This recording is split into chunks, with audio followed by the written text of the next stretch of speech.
मध्ये 2 गाड्या पळतायत. एक पलीकडे बाहेर गेला. घड्याळ एकटाच पळतो.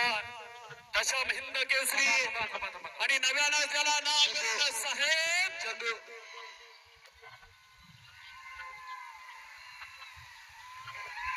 पलीकडे गाडी बघा. गाडी क्रमांक 23 चा निकाल. 23 चा निकाल आहे. तास क्रमांक 1 वर झालेली गाडी राजसाहेब रसन मोर्चा तुम्हार सुसगाव.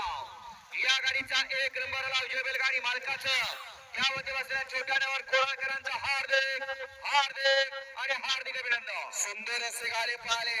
उजवीला पाहला नासाहेब प्रसन्न मोहेश्वर कुमार, सचिन शेरकर आणि अर्णव साळुंके यांचा या ठिकाणी पक्का स्वरूप साहेब पाहला आणि त्यांच्या कुमार रामपुर मागचा रजित निंबाळकर फलटण यांचा या ठिकाणी सर्जा पाहला. सुंदर गाडी पडली या ठिकाणी छोट्या मामाना. गाडी या ठिकाणी सिमीला पात्र बघा कशी पाहायला लागली. आता पाय लावून हा गावलं म्हातारं पडलं. म्हातारं म्हातारं म्हातारं पण झालंच काय नाही.